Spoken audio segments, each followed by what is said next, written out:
All right, what's up, guys? So today we have Diablo 4 early access beta and open beta information. Both are coming up pretty soon.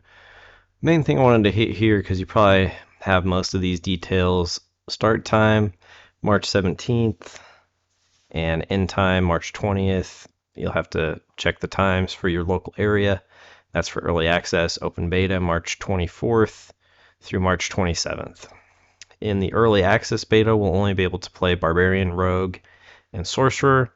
When the open beta weekend happens after that, we'll be able to play all 5 classes.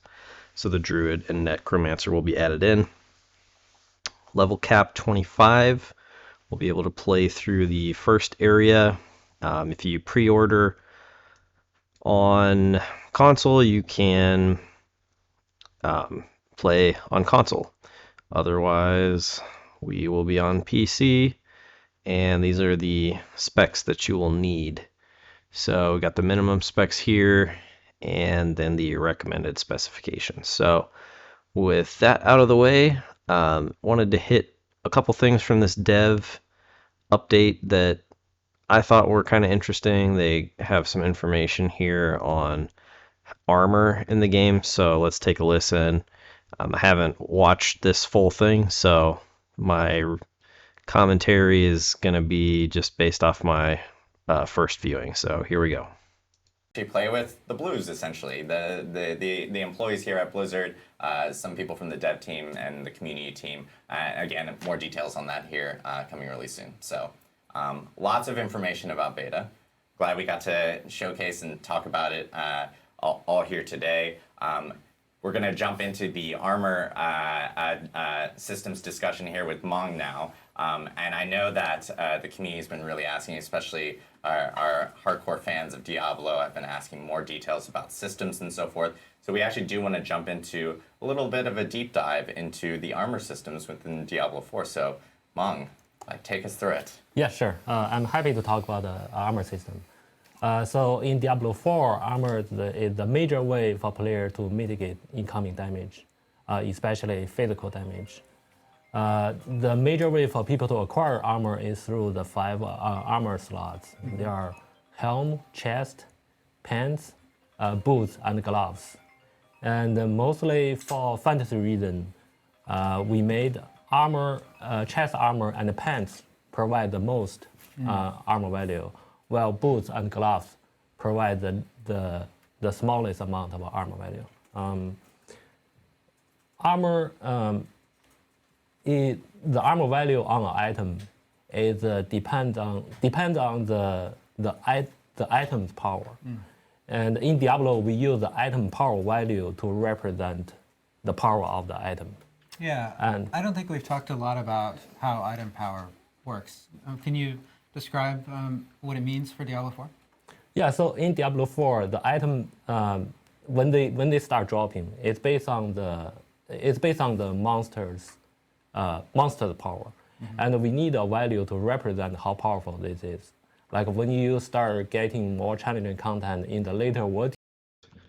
So it almost sounds like this item power is kind of similar to item level, so it's going to be based off monster level and determining the strength of gear that drops. Here, you'll see you'll get more and more powerful item, and we need something to evaluate that, then represent that power. So we use the item power to represent that power, and you can see that on the items tooltip. And if you you can compare the 2 items. If one item has a higher item power, that means that item most likely going to be more powerful than the lower item power item. But not always, right? Not there always. Might be specific affixes or things that are especially powerful for your build. Yeah, exactly. And back to the armor value. The armor value actually directly tied to this item power on those armor items. It's actually scaling linearly with those item power. The higher the item power, the more armor value that item provides. And that's so that we know that we have some baseline for how much damage mitigation the player has. Exactly. Because of this, when you loot higher power items, you naturally gain higher amount of armor. And therefore, it's guaranteed you always have a certain amount of damage mitigation against physical damage. And so, so armor works differently in Diablo 4 than it did in Diablo 3, right? Yeah. In particular for elemental resistances. Yeah, exactly. Like in Diablo 4, this is kind of like a long story. Like because of the mechanic, we made sure the item the player have. I mean, any changes from Diablo 3 are probably for a good thing. It'll probably make the game better because Diablo 3 sucks. Certain amount of damage mitigation against the physical damage. But then we found out some monster they are doing non-physical damage, and that caused trouble for the player. Like for example, there's a dungeon boss only deal shadow damage, and that caused some serious balance problem for the encounter team, because for people who have a reasonable amount of shadow resistance, that boss is not that hard. But some people, like when they have zero shadow resistance, the boss is almost unbeatable. Like they will always get one shot for this boss. And players at low level, they might not have access to as much shadow resistance. They might not be as familiar with the game. Exactly. So to solve this problem, what we did is we made some changes to the armor system. So armor not only absorb or mitigate incoming physical damage, we also make it absorb a certain amount of non-physical damage. So how it works is like this.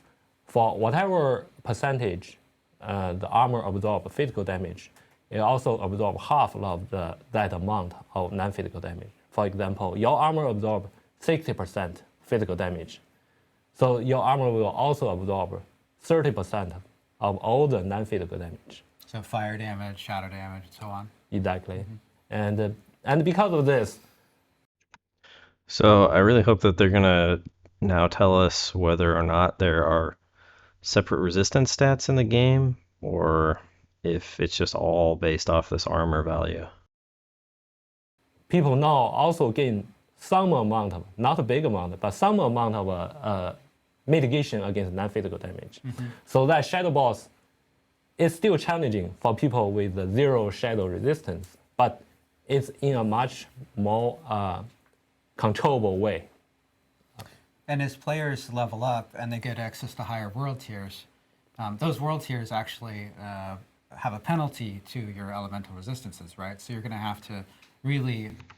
Okay, so there are separate resistances. So that's an interesting way to do it. So I guess it just depends on what classes are able to wear what types of armor.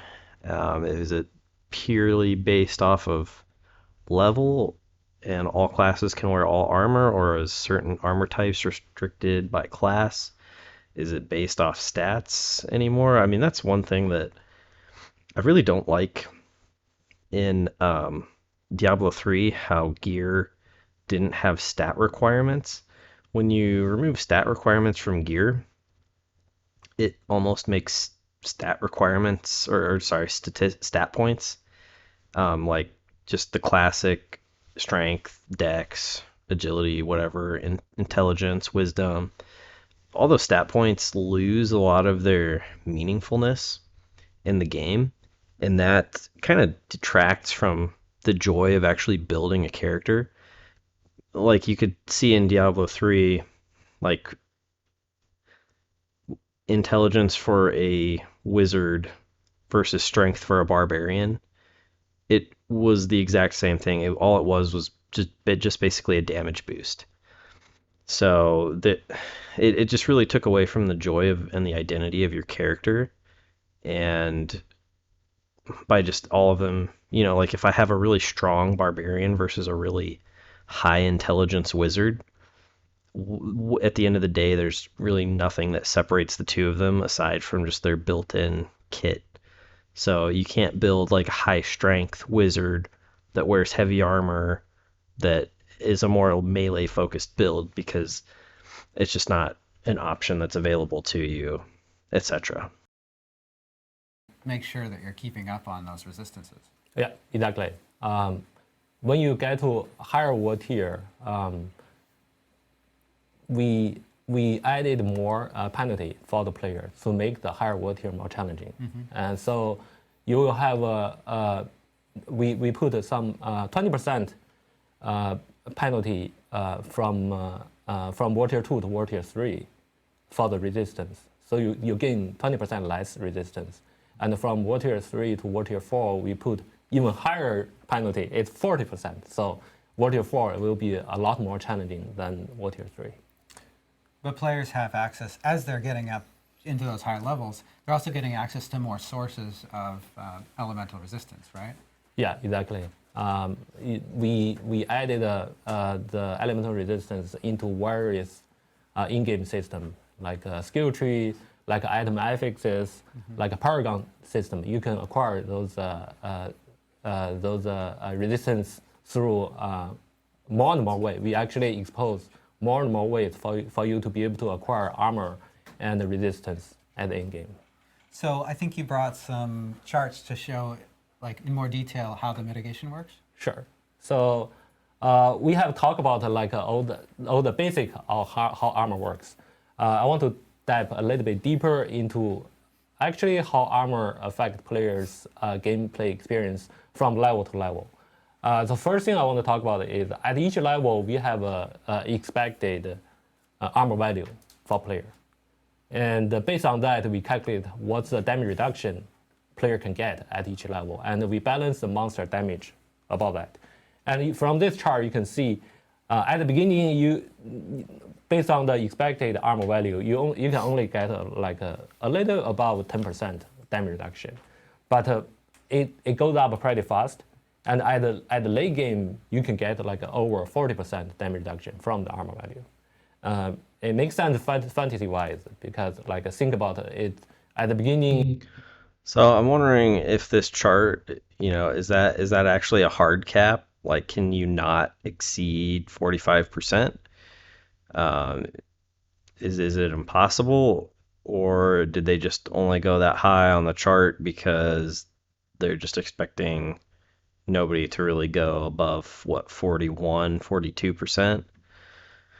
I'm really interested to get, that's one thing I'm looking forward to at this beta, is just to get some more information on the actual mechanics of this game, because typically, I mean, it sucks that you have to drop like $60 to $90 to actually get a look at what's under the hood in this game. But it's almost necessary because once you get a look at the mechanics, you can kind of tell whether or not the game is going to hold your interest for more than a month and a half. You have only this light leather pants, it absorbs a very small amount of damage, but at a later level you get this epic plate armor that absorbs a lot more. Because of this,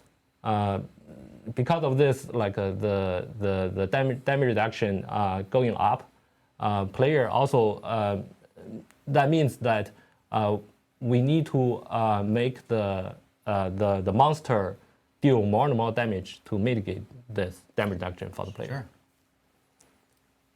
And this is next. I'm going to talk about like how actually each unit armor absorb damage from level to level. Yeah, because I think we have another graph here that goes through the armor. So you see, like it's opposite to how much damage reduction we expect for player to get from level to level. It's from lower to higher, but actually the damage reduction per armor is going down with level. So per point of armor Yes. that I have, this is the chart that shows how much damage reduction that a single point of armor gives me at a given level. Okay. And at the beginning, like you can see from this chart, like every 100 armor can absorb about 5% of damage reduction. But it goes down pretty fast early and slow down at the end. And at the end, you can see it like each 100 armor can only absorb 1% damage reduction. We make it work. I'm a little confused by this graph and by what he said. So he said that the top number here is 5%. So I'm just not, the way that they're notating this, it makes it look like it's actually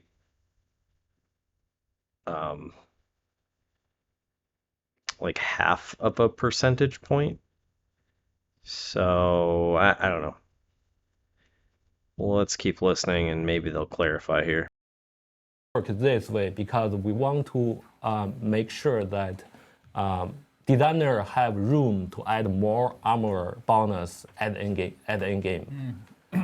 We try to avoid the situation like at the beginning you get to a pretty good amount of armor, then you totally forgot about this stuff. Like early on, we talk about we added like a resistance penalty to for player from war tier to war tier. That's actually for a very similar purpose. Because of this penalty, even though you have a pretty good resistance at the early game, you still need to look for more resistance at the late game. And there are other ways that players can get damage reduction too, in addition to armor, right? Yeah, exactly. Not only that they get this, that's kind of like happen at the late game when the challenger starts. They need to find a lot of other way, like they can look for, like for sorcerer class, they can look for energy shield. For druid and barbarian, they look for fortified power. So it looks like D4 is going to have pretty high numbers. I don't. One thing, it's like every time they release a game, they just make the numbers bigger. It doesn't really add anything to the game. It just kind of confuses like whether or not what you have is actually good. Like in D1, you're looking at like if you get a piece of armor, it starts out like three, like you have 1 to 2 armor. Once you get up to 10, like it's not terrible. You can get up into the 20s or 30s in normal, and that's for a chest piece, like your total armor might be 40 to 50, and then you get into D2, and in Act 1, I remember the first playthrough after playing the crap out of D1. It's like you get a piece of chainmail in Act 1 and it's got like 50 armor, and I remember thinking like, holy crap, this is, amazing armor that I just found. And then later on in the game, you're getting, especially in the expansion pack, you're getting chest pieces with 1 to 2k armor on it. And now it looks like 2000 armor in this game is basically insignificant past like level 30. Level or 30 or 40 is basically, it's dropping off to less than 10%. So I'm assuming, so at least this does tell us that you can go over 45% damage reduction. So we can expect to at least be able to hit 85% potentially, if it's possible to get high enough armor values. So that's at least one thing we can determine here.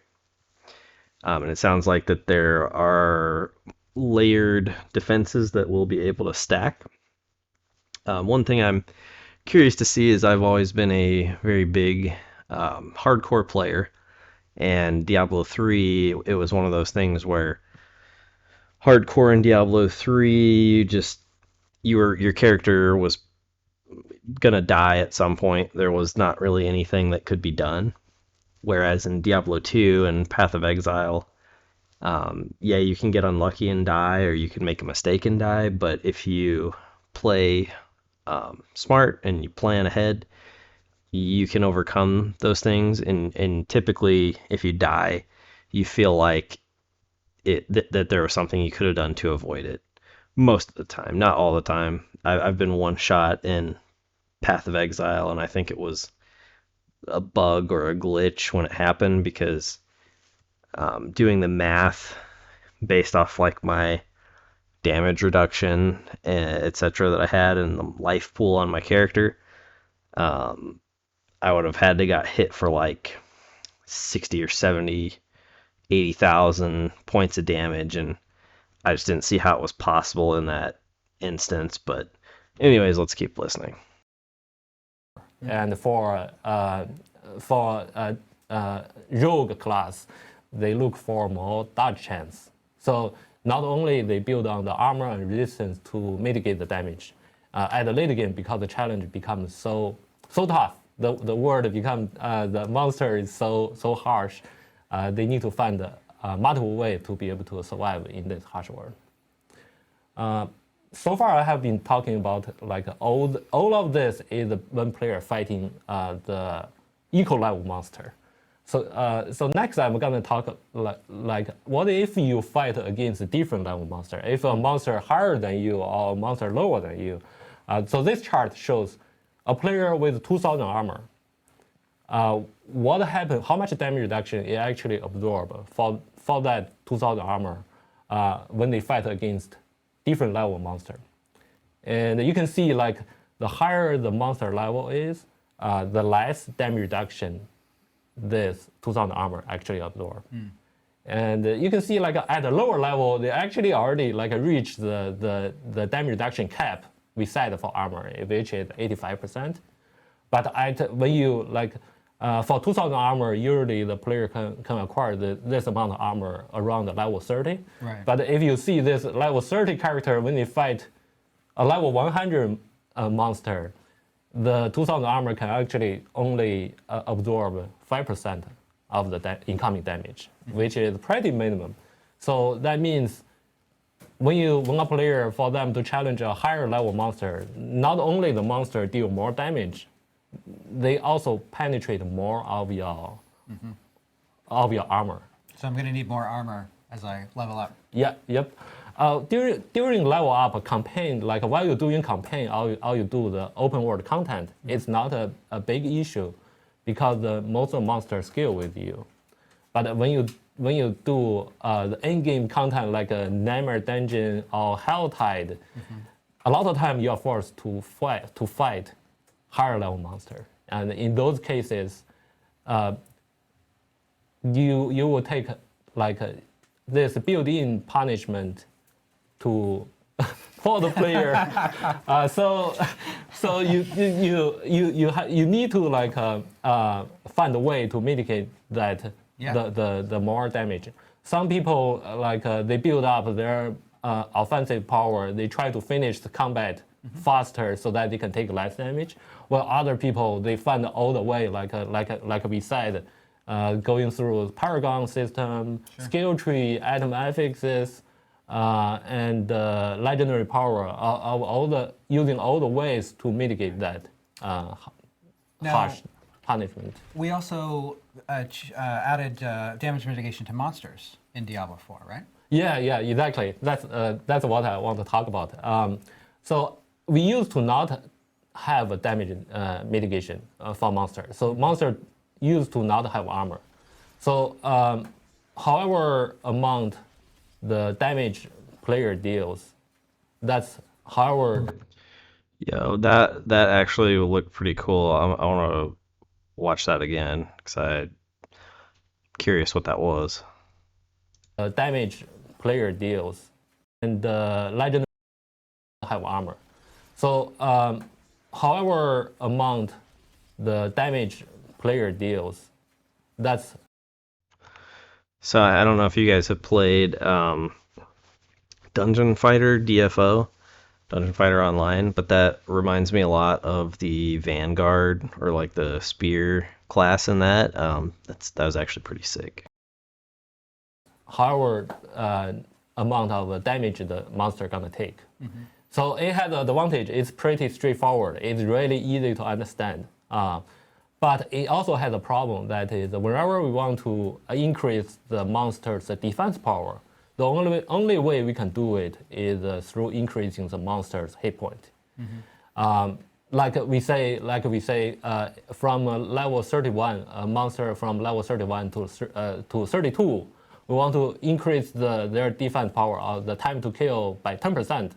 That means level 32 monster gonna have 10% more hit point of life than the level 31 monster. If you do this from level 1 to level 100, and at the end, it ends up with a super big number, like a billions or even trillions. And for player to be able to kill this monster in a reasonable time, the player needs to deal like billions of damage. And in Diablo 4, we show this damage number at the floating. All right, that's a pretty sick move. I'm definitely going to be trying to look that up once the game or beta is out. Combat text. We cannot hide it. And so because the number is so big, so long, it covers a big chunk of the screen. Yeah, it's hard to understand too. Like Yeah. reading, combat in Diablo is really fast. You want to be able to quickly understand how much damage you're doing. Yeah. I wonder if it has a really long cooldown or if they're just not spamming it for whatever reason. Or if there's a reason why they're activating it very far apart. And we're trying to keep the numbers down. Yeah. We try to solve this problem. Also, we get a lot of feedback from community. They also don't like this. I know the community has talked a lot about like big damage numbers and so forth, and like Diablo 3, for instance, and so forth. So yeah. Yeah. So therefore, we decided to add this damage mitigation, or we call it monster armor. So at each level, monster actually absorb a certain percentage of players' damage. It's pretty low at the early level, and it goes up at a later level. Then in our playtest, it creates a different problem because this damage reduction going up pretty fast. Player actually deal less damage when they level up. That's not what we want. I don't want to get weaker when I level up. Yeah, exactly. So we have to take the damage reduction number for the monster so that it always scales slower compared to the damage increase. Damage increase for the player.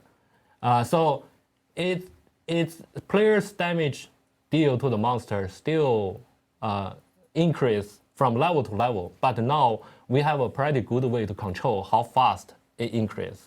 And therefore, we get the damage number at a very late game into a pretty reasonable space. That's good. That's nice. Awesome. Well, I know we talked a lot about the armor systems here, and even just like the fact that like monsters themselves will have armor, which is new for Diablo in itself. But I do want to spend some time to talk a little bit about Strongholds because we have Art here, who's our lead world designer. Art, I know, has been focusing on Strongholds and has a lot to talk about. Strongholds themselves is a brand new feature within Diablo 4. Yeah, absolutely. Honestly, I don't even remember what strongholds are. So conceptually, strongholds, they are places of importance to the world and the people of Sanctuary that have been overrun by evil. Pretty simple, right? So this way this ends up working in practice is as you're exploring and navigating. Oh, so it's those areas where you like clear it out and then it becomes a town or shop or something.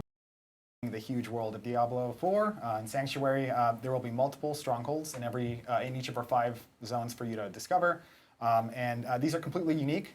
So each stronghold is a unique location. They have different stories. They have different gameplay objectives, bosses. Even some of the rewards are unique to each specific stronghold.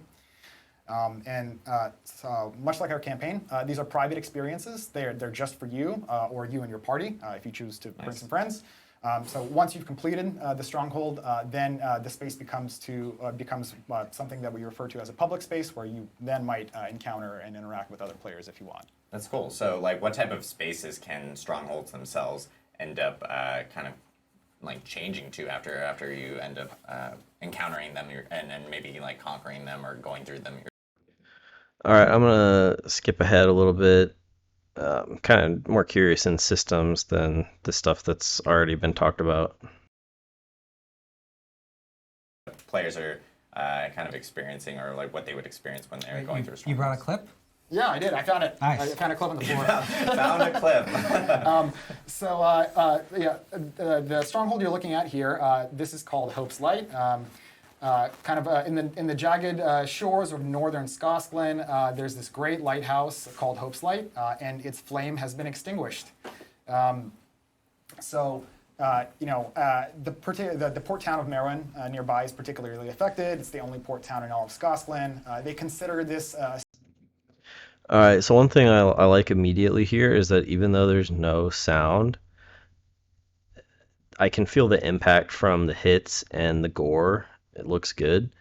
I really hope that they don't screw up the sound effects in this game because I remember when I first started playing Diablo 3 in the beta, the sound effects, what for Bash, it sounds like a shot, like a bad shotgun sound effect. It's like whoopoosh, whoopoosh, whoopoosh, whoopoosh. And I was like, oh man, this is awful. I hope these are just placeholders. And nope, that turned out to be the sound effect that's still there to this day. So hopefully they didn't fire the whole sound effects team and replace them with a bunch of like fresh college grads because I think that's what they did in D3. So hopefully they have actually like good sound effects because just the visuals here are very good. A sacred place, and obviously the sailors of these perilous waters, they kind of rely on the lighthouse to navigate. So your kind of high level objective is just to find a path through to the lighthouse and figure out what happened. So another thing here, one of my big complaints about Diablo 3 was how bad the death animations were. These were good death animations. There was no ridiculous looking ragdoll physics that, pull you out of the game and what's happening because it looks like you're playing Skyrim or Fallout or something, and there's just stuff twitching across the floor. It can be hilarious in those games, but in Diablo, I'm trying to live like a dark fantasy, and when there's just stuff like glitching out on the floor or ragdolling across the screen in a really silly looking way, it just ruins that dark fantasy. As the player, when you arrive there, you notice the Drown have risen. The Drown are this brand new monster family in Diablo 4. They're these super mysterious creatures that kind of shamble up onto the shores from the depths of the sea. And they drag these like bells and mysterious idols with them. Nobody really knows like who they are or what they want. But one of the other things that we're super excited to kind of do with Strongholds is to try and showcase these monster families, kind of give you a glimpse into what they're about.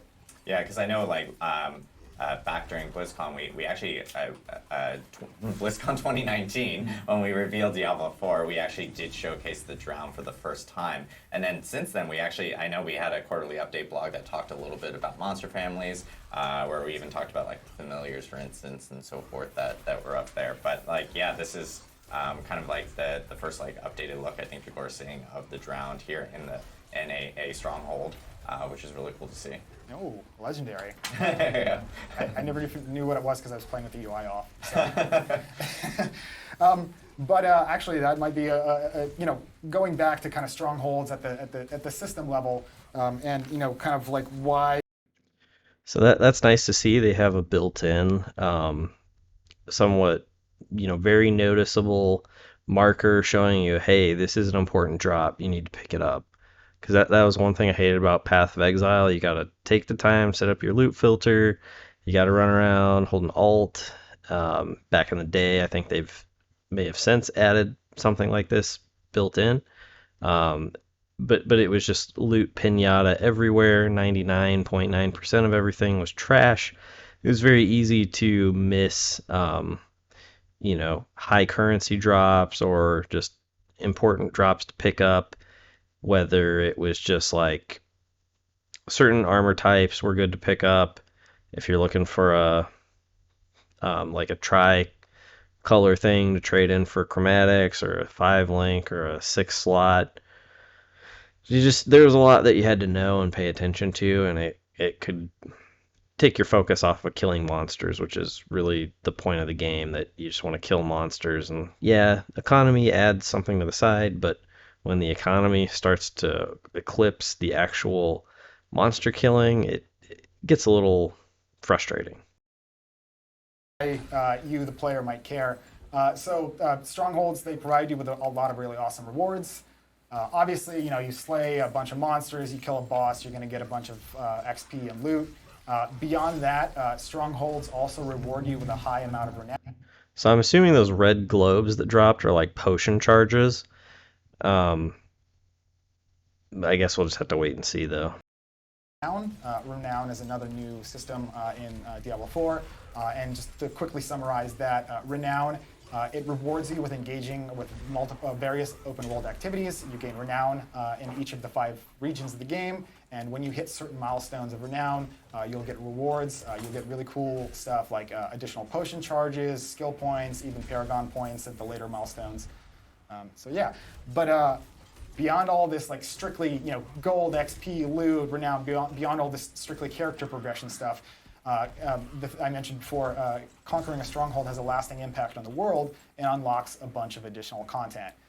So when you've completed a stronghold, and in some cases you've kind of cleansed the evil as much as it can be in a world like Sanctuary, people feel safe enough to come back, and so some strongholds will actually become towns after they'll have vendors, waypoints. So strongholds are basically like the den of evil. I kind of like that. That's cool. Other strongholds might unlock a shortcut path to a different area, a waypoint, side quests. Many strongholds actually unlock dungeons. So, if you are hunting for aspects in the Codex of Power, or you're engaging with the Whispers of the Dead or Nightmare Dungeons endgame systems, you're probably really going to want to discover these. That's awesome. So yeah, just like the last stream we had, we talked a little bit about Codex of Power. So and obviously going through dungeons ends up unlocking or finding new codexes. So yeah, actually completing strongholds will unlock new dungeons that will let you get more codex or more powers within your codex itself. So it kind of like opens up more and more, especially with strongholds itself. That's awesome, and the fact that it's a lasting impact on the world is pretty crazy. Can you see strongholds like on the map, like as you're kind of like traversing through Sanctuary? And yeah, absolutely. Just so like any other area of the game, it starts as kind of undiscovered space, and then once you've discovered it, they show up on the map. They have some iconography to let you know that hey, there's a cool piece of content for you to go do here. Nice. And players themselves will see tons of these all throughout, all of, like as Sanctuary that they can actually either maybe like do a little bit later or come back to and so forth from that side. Yeah, absolutely. Like I said, there's multiple strongholds in every region, and one of the strongholds actually have a minimum level. So you might actually discover one that you're just under leveled for. There's nothing stopping you from trying to take it on, but you're probably gonna die. Unless you're playing hardcore, and then you probably don't. Then you make a new character because you died. Yeah, exactly. That's when you question it a little bit. Yeah. So, and that's another question we get a lot is like, is hardcore going to be in Diablo 4? And yes, it will be. So that's when you would question the idea of wanting to try to conquer a stronghold at a lower level. So. But yeah, with and a lot, again, this is just a brand new feature for Diablo 4 in itself. So it actually allows you to essentially just continue to add additional content to the game and change the world completely, because the fact that you can actually get new waypoints or a whole new town that you can actually interact with new vendors and so forth from that side is also just completely like game changing from that. Yeah, absolutely. And a lot of the new content that you unlock, it is also kind of like part of the renown system. So you complete a stronghold and you get side quests and dungeons, and all these things also feed into the renown system. So yeah, there's a lot of cool stuff. Kind of completing a stronghold is kind of like only half of the feature, right? Yeah. And the other half is all the additional stuff that gets unlocked afterwards. That's very cool. Yeah, Strongholds is. Okay, these animations are crisp. This looks really good. It's actually exceeding my expectations were kind of low because of Diablo 3, but this actually is exceeding my expectations of what I've been expecting. I mean, after Diablo 3, I don't really have a whole lot of faith in Blizzard, so I'm fully prepared for Diablo 4 to come out and be a waste of money and suck, especially after Diablo Immortal. So to look at it and actually be getting excited watching this gameplay. I'm trying to keep my expectations low, but this is making it more difficult to do that. It's sounding awesome. I know, like, myself, I played the game. People will be able to play it really soon, but the perks of working at You heard Blizzard. it here first. We play the game. We play the game. The perks of working at Blizzard. But yeah, it most definitely is a cool feature, and I've had Strongholds completely change like the whole entire map, and just having like even a waypoint closer to wherever you need to go for a dungeon is also really great to have. So. Of course, an art provided here, this footage here of a barbarian kind of going through. I know this barbarian has got like some legendary type of gear and like some unique skills and so forth that are like kind of modified based off the gear. So trying to show off a little bit of a higher level barbarian for people because Barb's just a ton of fun to play. Yeah, super fun. Cool. Well, I know that we kind of went over a little bit about armor systems and the strongholds themselves. We do a lot of the feedback from the last stream is like, What is Blizzard's fetish with these orbs that spin in a circle and shoot a laser beam? I mean, that doesn't look as stupid as the purple ones in Diablo 3, but like, what? I just don't understand. I mean, all right. I'm gonna try not to go off on that, but I hated those things in Diablo 3. It was the stupidest thing, and that's not as bad as the Diablo 3 one, but I'm not happy. I was hoping that they would just completely remove that crap. people were hoping that we spend a little bit more time on Q&A, and we most definitely want to spend some time on Q&A. So we will kind of like jump into some questions. We're also going to take some questions from Twitch chat as well, because I know we have chat available, and we've been pulling some throughout the actual broadcasts themselves. So I know first question that we have, and this is kind of a popular question that we've gotten a lot from a lot of people, because they want to hear more about some of the progression systems and the end game systems that are coming to Diablo 4. And I will say that I can guarantee you that we actually have a lot of progression and end game items that we do want to talk about, and it's going to come shortly after beta. We actually even have a live stream that we are going to be planning after beta that we're going to be dedicating on those specific topics. All right, guys, I'm going to stop the video here. If there's anything more interesting from the Q&A, maybe I'll make another video for it. But thanks for listening. Thanks for watching. I'm excited about the beta. I'll upload all the footage that I can afterwards. I may stream some of it. I'm going to try and get a lot of material to make some videos for a couple months until the game actually releases. So if that sounds interesting and you haven't subscribed already, please smash that subscribe button. It helps me out. I'm trying to get to 1,000 subs. So thanks for listening. Thanks for watching. And remember to give them the D.